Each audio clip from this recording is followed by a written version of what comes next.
AI bubble. The AI bubble. The AI bubble. La bulle de l'IA. Bulle dans l'IA. La bulle de l'IA. De Jeff Bezos, le fondateur d'Amazon, à David Salomon, le CEO de Goldman Sachs, en passant par Fidji Simo, la numéro 2 d'OpenAI, tout le monde en parle en ce moment. Et certains craignent un mouvement aussi violent que celui qui a frappé Internet dans les années 2000. Alors est-ce qu'on peut vraiment parler de bulle de l'IA et que risque-t-on? Installez-vous, je vous raconte. Bon, d'abord en deux mots, c'est quoi une bulle? C'est tout simplement une situation dans laquelle le cours d'une action, d'un titre boursier, explose et devient bien supérieur à sa valeur réelle ou fondamentale. Et le problème d'une bulle, c'est son éclatement. Les prix chutent brusquement, souvent avec de fortes pertes pour les investisseurs. Et pour l'IA, on peut en tout cas parler d'explosion de la valeur boursière. Ça, c'est le cours boursier du géant de l'IA, Nvidia, et ça, c'est celui de Microsoft, qui a racheté 49% d'OpenAI, l'entreprise derrière ChatGPT.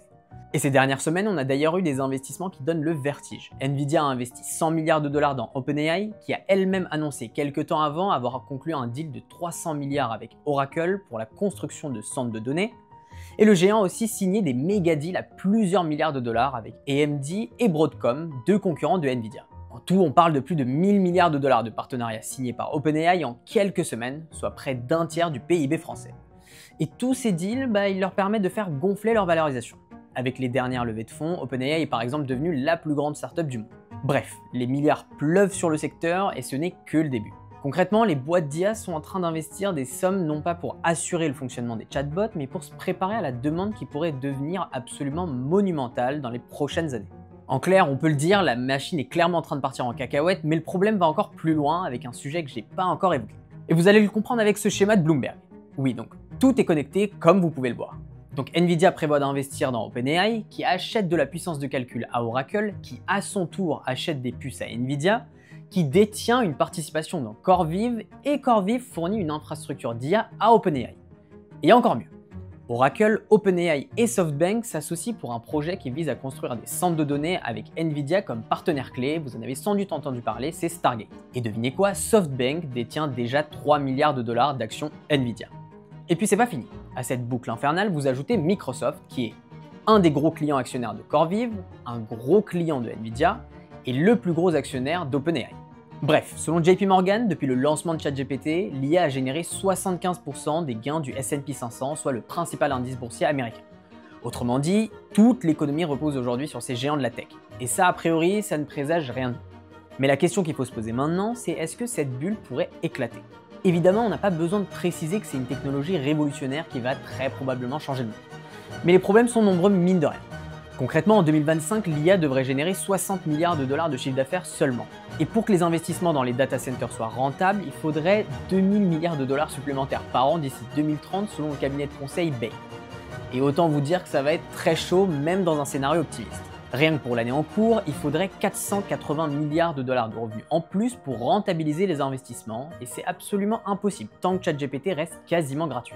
Et pour faire le parallèle avec la bulle Internet par exemple, je me suis penché sur le poids de l'investissement dans le PIB américain. Et donc aujourd'hui, l'investissement privé dans les équipements de traitement de l'information et les logiciels représente 4,4% du PIB au deuxième trimestre 2025, et c'est juste en dessous du pic de 4,6% en 2000 à l'apogée de la bulle .com. Et si la tendance se poursuit, ce seuil sera dépassé d'ici la fin de l'année. Ce qui montre donc que l'investissement dans l'IA pèse autant que l'informatique à la fin des années 90. Et l'autre souvenir qu'ont les analystes de cette période sont les contrats qui s'entremêlent dans tous les sens. En clair, à l'époque de la bulle Internet, les entreprises tech s'auto-alimentaient aussi à coups de deals colossaux et surtout sans business model vraiment solide. Et la grande question qui se pose ici, c'est est-ce que les entreprises pourront un jour générer un retour sur leurs investissements absolument colossaux? Donc aujourd'hui, des signaux similaires émergent. Selon les analyses du groupe de recherche Oxford Economics, on risque potentiellement une sacrée chute en bourse si les gains de productivité promis par l'IA tardent à arriver ou sont aussi moins importants que prévu. Puis il faut compter dans l'équation que contrairement aux rails du 19e siècle ou aux câbles en fibre optique, les puces GPU utilisées dans l'intelligence artificielle ont une durée de vie de quelques années seulement. Donc on n'est vraiment pas dans l'infrastructure durable comme les chemins de fer ou la fibre. Et tous ces signes nous mènent donc potentiellement vers 3 scénarios d'éclatement de la bulle. D'abord, la contagion par concentration. Quelques acteurs captent toute la valeur et concentrent tous les risques. Donc, si OpenAI échoue à rentabiliser ses milliards d'investissements, l'effet domino pourrait ressembler à celui de la crise de 2008. Et selon Goldman Sachs, le plus grand risque, c'est que les bénéfices déçoivent et que les investisseurs commencent donc à douter de la pérennité des rendements actuels. Ensuite, un scandale de gouvernance qui pourrait déclencher une crise. Comme avec la plateforme crypto FTX à l'époque, une gouvernance bancale pourrait suffire à faire exploser toute une entreprise et tout le secteur avec.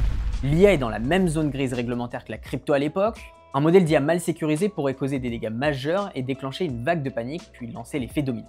Et troisième et dernier scénario, une rupture technologique qui rendrait l'infrastructure obsolète. Donc, comme la fibre optique surdimensionnée des années 90, les milliards investis aujourd'hui dans les data centers IA pourraient devenir inutiles si une percée arrivait dans le secteur des semi-conducteurs ou encore du calcul quantique.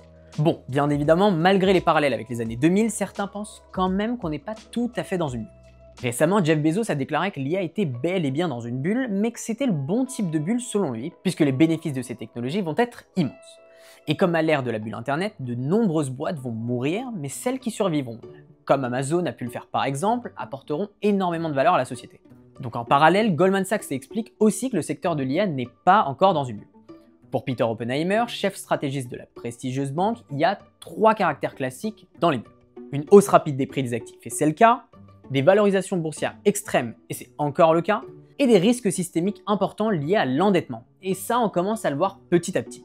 Sauf que c'est justement sur la question du financement que ces géants sortent en fait du lot. Selon Peter Oppenheimer, si je simplifie, les bulles se forment quand les investisseurs payent trop cher aujourd'hui par rapport à ce que l'innovation rapportera vraiment demain. Sauf qu'actuellement, les géants de la tech peuvent tout à fait se le permettre.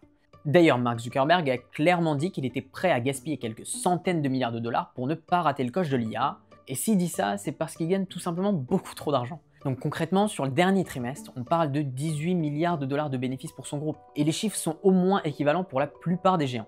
C'est simple, ces mastodontes de la tech pourraient financer plus de 400 milliards de dollars d'investissement d'ici 2026 entièrement via leur flux de trésorerie opérationnel et pas par la dette.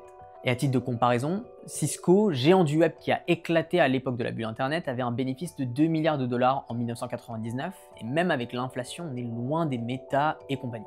Donc le résumé de l'histoire, c'est que oui, ils dépensent comme si demain n'existait pas, mais leur situation financière leur permet. Bref, j'ai envie de finir avec cet extrait de la note d'un analyste de chez Bernstein. Sam Altman a le pouvoir de faire s'effondrer l'économie mondiale pendant une décennie ou de nous mener tous vers la terre promise.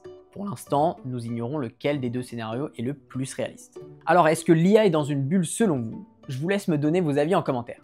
Merci beaucoup d'avoir regardé cette vidéo et surtout dites-moi si ce format vous a plu. Et comme d'habitude, n'oubliez pas de liker et de partager parce que c'est ce qui permet de soutenir notre média et nous, on se retrouve dans une prochaine vidéo.